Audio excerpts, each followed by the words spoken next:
본문 들어가기 앞서 신앙생활이라는 것이 도대체 어떤 것인가를 먼저 정리하고 본문의 내용을 보도록 하십시다.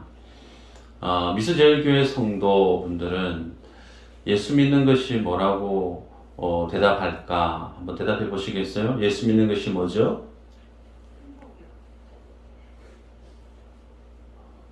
힘있게 나와야 되는데 한번 따라할까요? 네. 자, 따라하십시다. 주인 바꾸기. 네. 예수 믿는 게 뭐라고요? 네. 예수 믿는 것은 주인 바꾸는 것이다. 제가 우리 교회에 와서 계속 말씀을 전하죠. 자, 예수 믿는 거, 신앙생활 하는 거, 그것은 주인 바꾸는 것이다 그랬습니다. 소위 예수님 믿기 전에는 세상의 모든 중심이 나 중심의 삶으로 살아간다는 거예요. 그러나 예수님을 믿고 난 이후부터는 나 중심의 삶이 아닌, 나를 위한 삶이 아닌 하나님을 위한 삶으로 삶의 목적이, 삶의 이유가, 삶의 방향이 바뀌어진 사람, 그들을 우리는 성도라고 부르고 그들이 모인 공간을 교회라고 부릅니다. 그러게 여러분, 예수 믿는 거, 신앙생활 잘 하는 거, 그것은 주인 바꾸기를 잘 하고 살아가는 사람, 그렇게 칭할 수가 있습니다.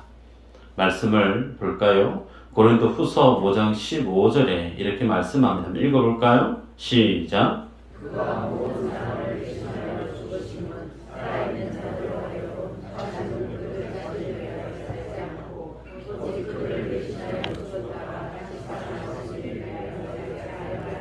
아멘. 자, 다시는 나를 위해 살지 않겠다라고 고백하는 사람이 누구냐면 예수 믿는 사람이에요. 그들이 성도입니다.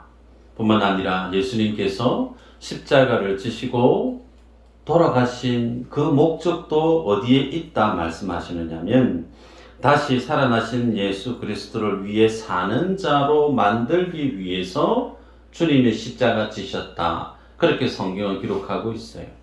그러기에 예수 믿으면서 내가 예수님을 믿는 하나님의 자녀요, 내가 하나님을 잘 믿는 성도, 나는 예수쟁이, 나는 크리스찬, 소위 우리의 이런 믿음의 고백을 주님 앞에 지인들에게 할 때 그 중심 내용은 너는 나는 나를 위해 사는 삶을 살지 않겠습니다. 나는 오직 예수 그리스도를 위해서 사는 삶을 살겠습니다. 소위 주인 바꾸기의 삶을 충실히 살겠습니다라고 하는 믿음의 고백이, 그것이 바로 주님이 받으시는 올바른 신앙 고백이다 할 수 있다는 거죠. 그러면 주인이 이제 더는 내가 아니란 말이죠. 내 인생의 주인이 이전에는 예수 믿기 전에는 내가 내 인생의 주인이었다면 이제 내가 예수님을 나의 구주로, 나의 하나님으로 고백한다면 내 인생의 주인은 예수 그리스도, 주님이 내 삶의 주인이라는 거죠. 그러면 다른 사람들에게 내가 자랑을 할 때 나의 자랑을 할 것인가, 나의 주인 되신 예수 그리스도를 자랑해야 될 것인가? 당연히 후자라는 겁니다. 내가 얼마나 배웠고, 내가 세상에서 어느 정도로 유명했고, 내가 가지고 있는 재력이, 내가 가지고 있는 영향력이 어느 정도인지 많은 사람들에게 자랑하는 것보다 더 나아다운, 더 하나님의 자녀다운 믿음의 자랑거리라 할 수 있는 것은 나를 구원하신 예수 그리스도, 그 주님이 어떤 분이고 그 주님이 내게 주신 은혜가 어떤 은혜인지를 세상 가운데 자랑하며 살아가는 사람, 우리는 그들을 그리스도인이라고 말합니다. 그러면 나는 정말 예수 그리스도인으로 하나님의 자녀다운 삶을 잘 살아가고 있는가? 우리가 계속해서 고린도 전서 말씀을 보면서 고린도 교회의 문제점이 바로 이와 같았다라는 거예요. 나는 하나님을 알고 예수님을 믿는 하나님의 자녀다라고 얘기하면서 그들의 삶의 주된 자랑은 주님이 아닌 자기 자신이었다는 거예요. 내가 다른 사람보다 얼마만큼 뛰어나고 우월한지를 자랑하기 위해서 사람들을 동원합니다. 나는 바울파다. 나는 아볼로파다, 나는 개바파다, 심지어 자기의 우월함을, 자기의 자랑을 드러내기 위해서 나는 예수 그리스도파다. 예수님까지 자기의 자랑을 위한 도구로 삼았던 이들이 고린도 교회 성도들이었다는 거예요. 그래서 사도 바울은 주인 바꾸기를 제대로 하지 못하고 살았던 그들을 두 가지로 정의했습니다. 하나는 육에 속한 사람이다. 두 번째는 영적인 어린아이다 그랬어요. 주인을 자랑해야 될 인생이 그 주인을 자랑하지 않고 자기 자신을 자랑하는 그는 육에 속한 사람, 신령한 자가 아닌 육신에 속한 자다. 그는 하나님의 장성한 그리스도의 분량이 이루어야 될 사람이 아닌 여전히 젖을 먹어야 되는 영적 유아기의 삶을 사는 어린 영혼이다 라고 우리는 지난 시간에 말씀을 보았습니다. 여러분, 3장에서 사도 바울은 신령한 자와 육에 속한 자의 신앙 생활에 대해서 이제 구체적으로 비교하면서 말씀을 합니다. 공적이란 말을 쓰고 있어요. 공적. 헬라 말로 에르곤이라고 하는 말인데, 이 에르곤이라고 하는 말은 사회적인 어떤 종교적인 도덕적인 행위 혹은 일의 결과를 표현할 때 에르곤, 공적이라고 하는 말을 씁니다.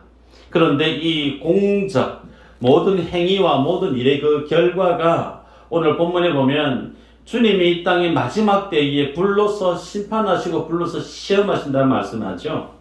그 불로 모든 행위와 모든 일의 결과를 주님이 시험하시는데 그 공적 중에는 두 가지로 나뉘는 거죠. 하나는 그 모든 주님의 불 같은 시험 앞에서 그대로 타지 않고 존속해 있는 그런 공적이 있는 반면에 그 주님의 불같은 시험 앞에 그 모든 공적이 모든 일의 결과들이 불타버리고 없어지는 공적도 있다 그렇게 말씀합니다. 뿐만 아니라 그 공적을 3장 8절에는 상이라고 하는 개념과 연결해서 사도 바울은 설명을 합니다. 3장 8절에 심는 이와 물 주는 이는 한 가지나 각각 자기가 일한 대로 자기의 상을 받으리라. 성경은 각각 자기가 일한 대로 상을 받는다라고 밝히 말씀합니다. 여러분, 주님 앞에 충성한 성도, 주님 앞에 최선으로 주님의 믿음의 그 삶을 잘 살아온 하나님의 사람에게 성경은 분명히 하나님이 그에게 주는 상이 있다 그렇게 말씀을 합니다.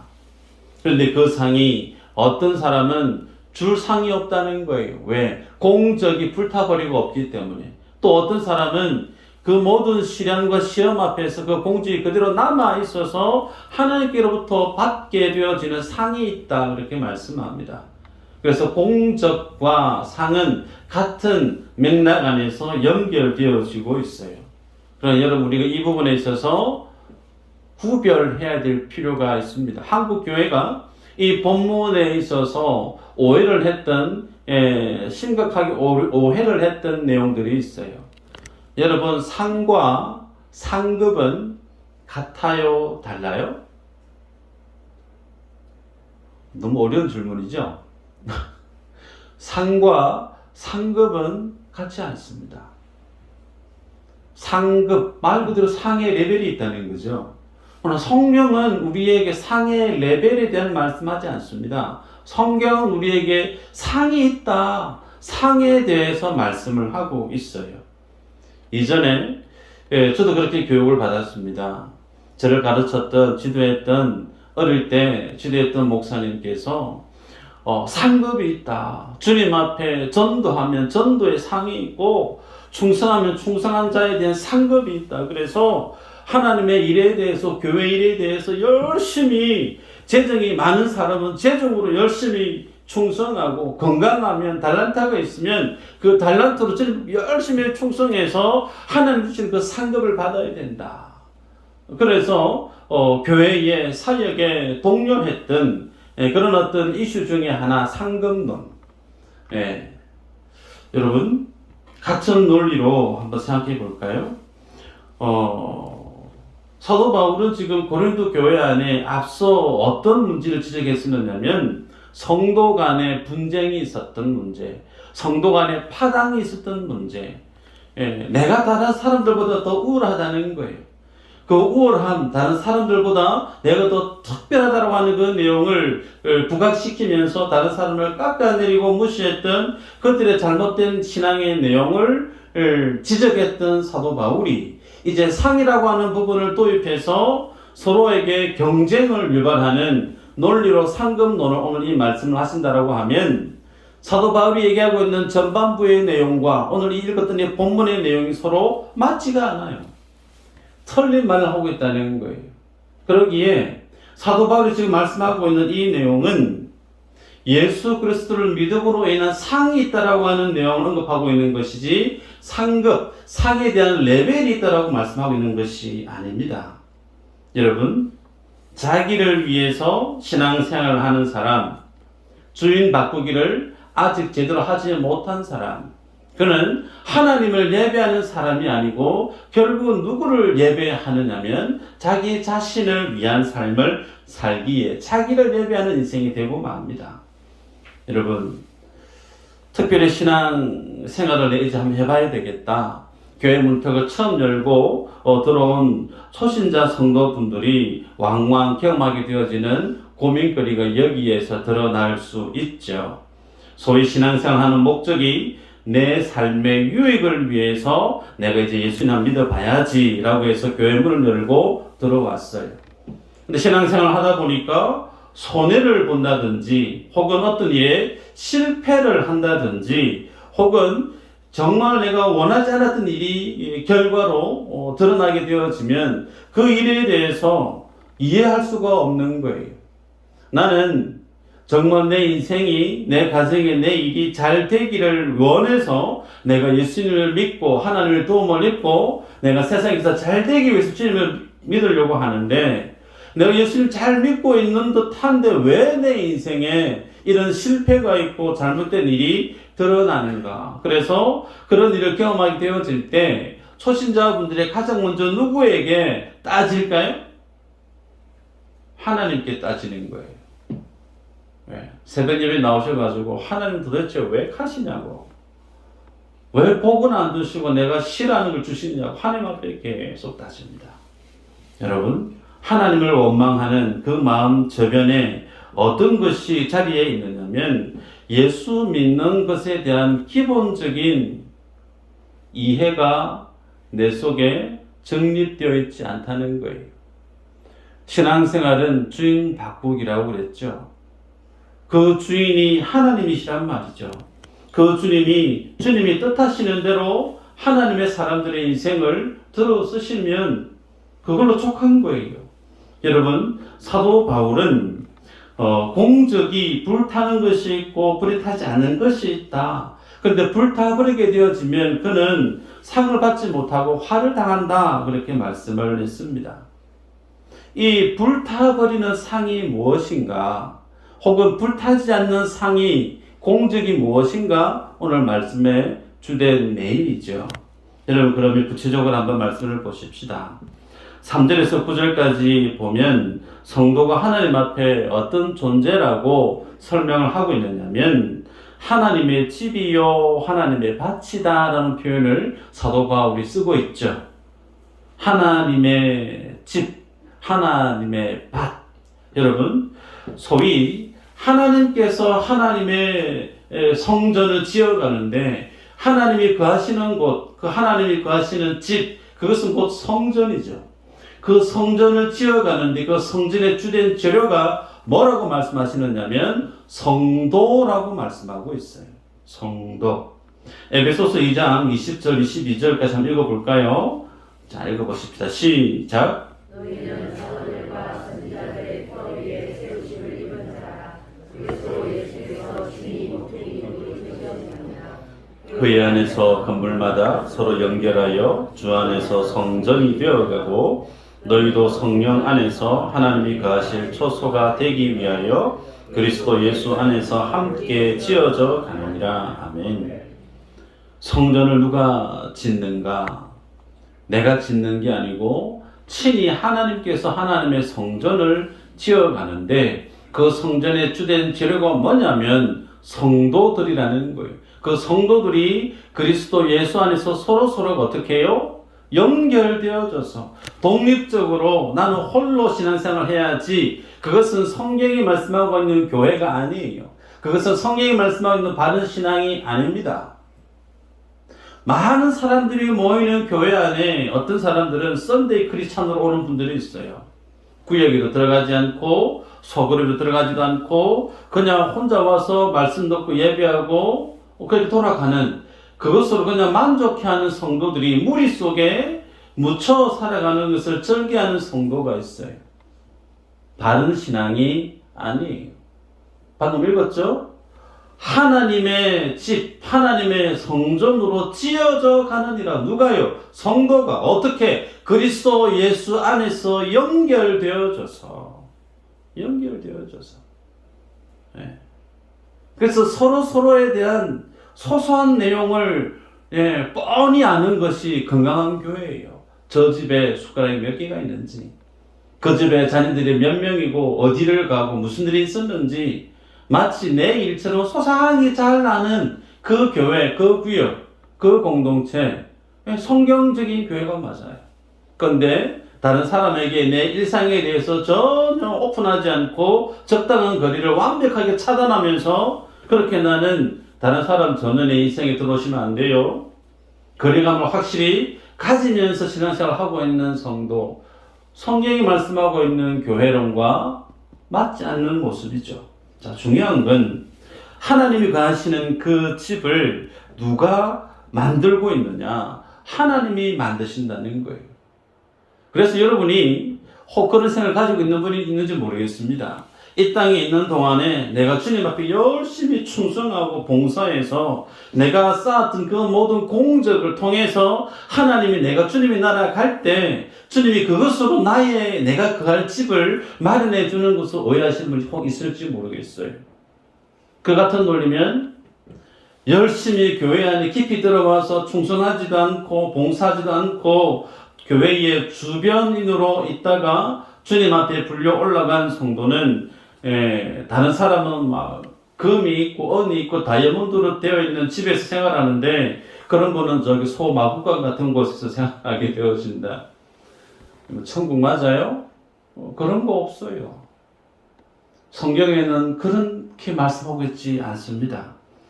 읽었던 에베소서 말씀의 22절에 너희도 성령 안에서 하나님이 거하실 처소가 되기 위하여 그리스도 예수 안에서 함께 지어져 가느니라. 꼭 기억하시길 바라요. 그리스도 예수 안에서 함께 지어져 가는 존재가 바로 우리들이고 우리들이 주님이 거하시는 처소 성전이 되어져 가고 있다. 성경 우리에게 교훈합니다. 그러기에 여러분, 그 성전 건물을 지으려고 하면 가장 먼저 뭐가 있어야 되죠? 터가 있어야 되겠죠. 우리 예배당 지으려고 하면 터를 다졌던 것처럼 건물을 올리기 전에 반드시 그 기본은 그 터가 있어야 되는데 그 터를 사도 바울은 뭐라고 말씀하고 있느냐면 3장 10절 11절에 예수 그리스도, 그 예수 그리스도가 성전 하나님이 거하시는 집을 짓는 그 터라고 밝히 말씀합니다. 다른 터는 없다라고 얘기하고 있어요. 예수 그리스도가 아닌 다른 것에 집을 올리는 것은 하나님이 거하시는 집이 아니라는 거죠. 반드시 예수 그리스도 그 터 위에 십자가의 보혈 위에 세워지는 교회라야만이 하나님이 거하시는 성전, 하나님의 집이 된다라고 선언하고 있습니다. 이 같은 내용은 이미 구약에서 주님이 말씀으로 예언해 놓았던 내용이죠. 한번 볼까요? 출애굽기 15장 17절 18절 한번 읽어보십시다. 시작.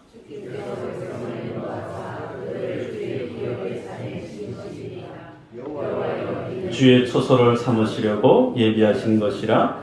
주여 이것이 주의 손으로 세우신 성소로소이라. 여호와께서 영원 무궁하도록 다스리시도다 하였더라. 아멘.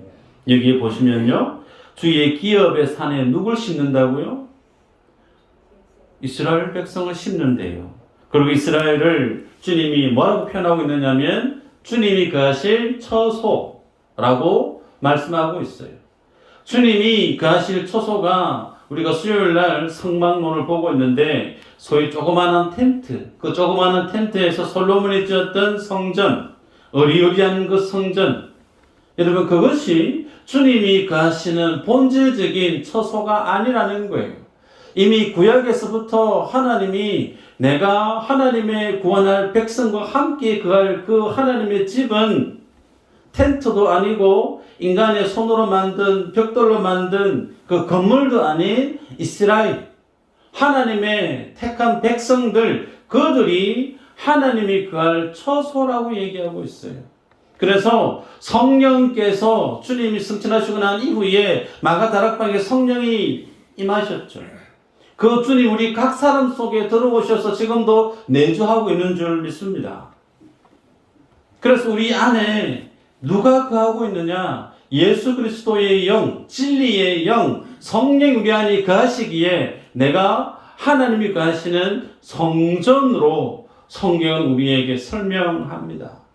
그런데 구약에 보면 그렇게 주님이 거하실 성전으로 하나님이 거하실 초소로 이스라엘을 그렇게 주님이 구별해 놓았는데 그들이 주님 앞에 만났던 그 성전 안에 이스라엘의 역사가 어떻게 결과가 드러났던가요? 그 성전 안에 허다히 많은 우상들이 채워졌어요. 하나님이 거하시는 그분은 온전히 거룩하신 분이세요. 하나님께는 죄가 없는 분이잖아요. 완전한 거룩하신 그 주님이 임하시는 그 장소는 온전히 하나님의 거룩을 담아낼 수 있는 거룩한 장소여야만 하는데 그 하나님의 성전 안에 이스라엘의 불순종의 죄악이 우상 숭배가 그 속에 가득했다는 거죠. 그럼 주님이 어떻게 하셔야만 했는가? 성전을 허물어 버리는 거예요. 하나님이 거하실 수 없는 이스라엘 백성을 주님이 흩어버리셨다는 거예요. 여러분 어린 양의 피 흘린 유월절 어린 양이 죽으신 그 주님의 죽으신 유월절 그 사건 그것은 곧 신약에서 예수님의 십자가에서 피 흘려 돌아가신 십자가 사건에 대한 예표라고 제가 누누이 말씀드렸죠. 똑같습니다. 구약의 이스라엘 백성들이 구원을 얻었던 것은 그들이 하나님의 백성이 되었던 것은 유월절에 어린 양이 죽음으로 그 피값으로 그들이 하나님이 임하시는 주님의 처소가 되었다는 거예요. 오늘날 예수를 믿는 우리들도 마찬가지죠. 예수 그리스도의 십자가의 보혈이 그 은혜로 우리가 주님을 믿게 되었고 내 안에 하나님의 보혈의 의가 가득히 있단 말이에요. 그렇게 이스라엘 백성들 속에 주님이 흘리신 보혈의 은혜, 완전한 그 주님의 의, 그것이 주님의 성막 안에, 성전 안에 충만히 임했을 때 하나님이 지성소에 임하셔서 이스라엘과 말씀을 나누지 않았습니까? 하나님이 임하실 수 있는 완전한 그 거룩을 담아내는 장소가 될 때에 비로소 주님이 임재하셔서 이스라엘과 대화하시고 그들과 함께 동행하셨다는 거예요. 그런데 그들 속에 죄악이 있었을 때, 허물이 있었을 때, 부정함이 있었을 때 주님은 다 허물어 버립니다.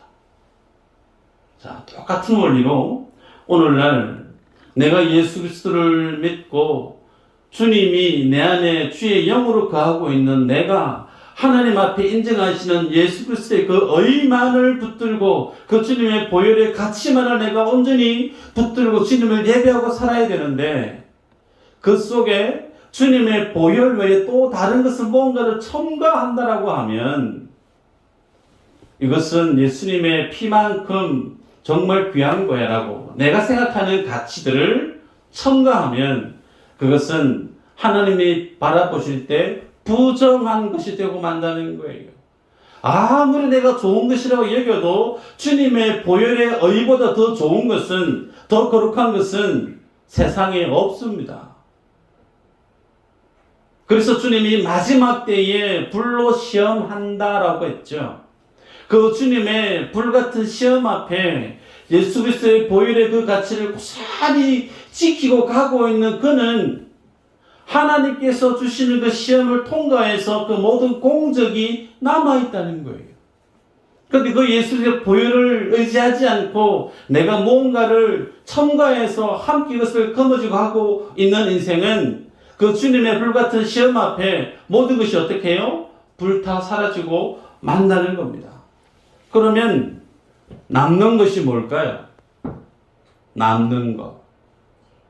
예수 그리스도의 보혈의 은혜 외에 남는 게 아무것도 없어요.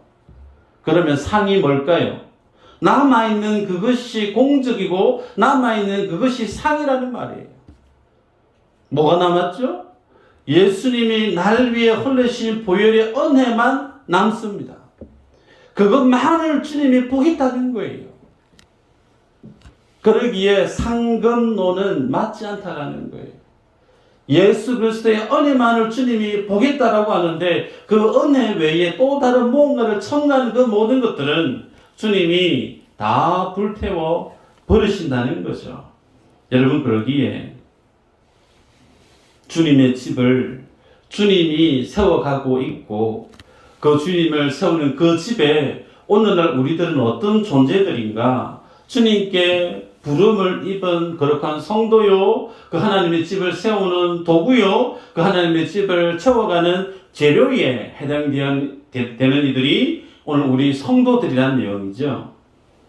자, 그러면 그 터 위에 우리 각자가 하나님의 주권적인 능력으로 제각각 세움을 입고 있습니다.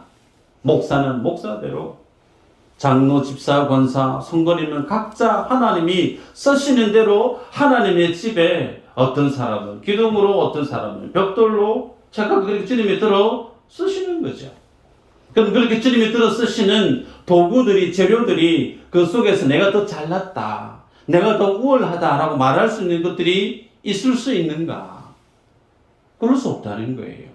다 하나같이 하나님 앞에 쓰임받는 것들은 통곡이 다 가치가 있다는 겁니다. 그래서 최고로 가치 있는 것은 주님 앞에 쓰임받는 인생, 여기에 귀결된다는 거예요.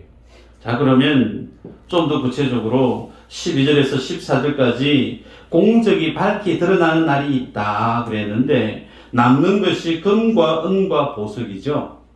보니까 불에 타지 않는 것들이에요. 불에 타지 않고 남아있는 거, 금과 은과 보석, 불에 타지 않는 거, 영원한 거. 그럼 도대체 금과 은과 보석은 무엇을 설명하는 것인가? 여러분, 주님이 땅에 오시기까지 변함없이 계속 영원한 것이 뭐가 있을까요? 한번 따라할까요? 하나님의 말씀. 하나님의 말씀은 1.1에 변개되어지지 않고 영원하다고 그랬어요. 그 말은 하나님이 인정하시는 공적, 하나님이 바라보기를 기뻐하시는 성도가 주님 앞에 기대하는 그 상, 예수 그리스도의 말씀으로 온전히 이루어진 그 모든 결과물들, 그것이 소위 하나님이 불로서 행하시는 심판 가운데서도 남아있는 것들이라는 거죠. 그러면 나무나 집, 소위 불타버리는 것들은 뭔가? 반대겠죠? 예수 그리스도의 은혜, 예수 그리스도의 말씀과 무관한 나의 사심으로, 나의 어떤 욕심으로, 나의 야망으로 하나님의 일을 한다고 했던 그 모든 것들, 그것은 다 불타 사라지고 마는 것이다 라고 말씀합니다. 자, 그러면 이러한 내용을 고린도 교회의 문제점과 결부시켜 보면 마치 이와 같다는 거예요. 주님의 집에 주님의 보혈과 말씀으로 이루어진 것들만 하나님이 인정하신다라는 거죠. 그런데 그렇게 주님에 의해서 이루어진 것들이 아닌 것들은 다 불타 사라지게 된다 말씀하셨습니다. 자, 그러면 궁금한 게 있어요. 하나님의 은혜로 살지 않고 그 하나님의 은혜의 말씀과 무관하게 나의 어떤 개인적인 욕심, 나의 어떤 야망, 어떤 그런 마음으로 내가 주님 앞에 열심히 충성하는 사람이 교회 안에 있을 수 있잖아요. 그런 분들은 어떻게 될까? 15절에 이렇게 기록하죠. 누구든지 그 공적이 불타면 해를 받으리니 그러나 자신은 구원을 받되 불 가운데서 받은 것 같으리라. 어디서 받는다고요? 불 가운데서 구원받는 것처럼 구원받는데요. 대구의 동부교회 김서태 목사님이 이 본문을 예를 이렇게 드셨어요. 목욕을 하러 간 거예요. 목욕을 하러 갔는데 불이 났어요. 불이 나는 조짐이 익히 보였다는 거죠. 그래서 불 나겠구나, 빨리 나가야 되겠구나. 어떤 사람은 일찍 나가가지고 옷을 다 갖춰 입고 나갔는데 그걸 몰랐던 사람 어떻게 나올까요? 엄마야 하면서 문을 열고 나오는데 제대로 옷을 갖춰 입지 못하고 나오는 거예요.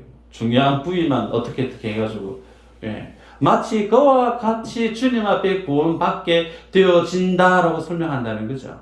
공감이 갑니다. 여러분, 하나님이 인정하시는 것만 남아 있는다라고 할 때, 그러면 그 모든 것이 불타버리고 불타는 그곳에서 구원을 잃은 것처럼 나오는 그 사람, 그 구원은 어떤 구원인가? 예수를 믿고 구원받는 것에 나의 행위가, 나의 의가, 나의 노력이, 나의 열심이 거기 있을 수 있느냐? 없다는 거예요.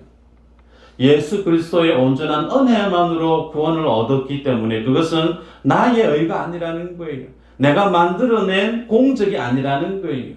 하나님이 그에게 주었던 원초적인 본질적인 하나님의 은혜였기에 그것은 그의 구원을 지켜준다는 거죠.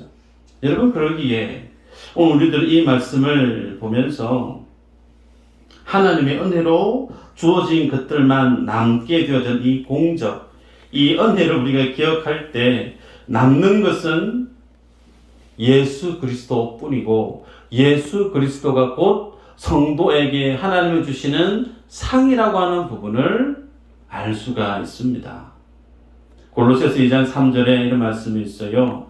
그 안에는 지혜와 지식의 모든 보화가 감추어져 있느니라. 모든 보화와 모든 지식과 지혜가 예수 그리스도 안에 감춰져 있다. 그래서 성도가 세상을 살아가는 날 동안에 예수 그리스도로 인해 주어질 그 모든 것들은 그 주님의 주권으로 그 주님의 열심으로 만들어진 그 모든 것들은 주님이 인정하신다는 거예요. 그런데 그것이 아닌 나의 어떤 야망, 욕심, 명예를 그 하나님의 일에 첨가해서 내가 좀 더 드러나기를 원하고 내가 다른 사람이 인정받기를 더 원하는 마음으로 행하는 그 모든 것들은 여지없이 하나님이 다 불태워 버린다 말씀하십니다. 자, 그러면 마지막으로 여러분 이 부분에 있어서 이제 실질적인 예를 한번 들어볼까요? 여기까지 여러분이 다 이해를 하실 수 있을 거예요. 그런데 주님은 우리의 주인 되십니다. 우리의 집을 하나님이 지어 가시는 거예요. 건축을 저는 잘 모릅니다. 그런데 터를 다졌어요. 골격을 세웁니다. 골격을 세울 때 벽돌을 쌓기 이전에 시멘트를 타설하기 이전에 외벽에 형틀 혹은 유력 폼이라고 하는 것을 세우고 그 사이에 시멘트를 붓고 그 시멘트가 굳고 나면 이제 또 다른 작업 공정이 있겠죠.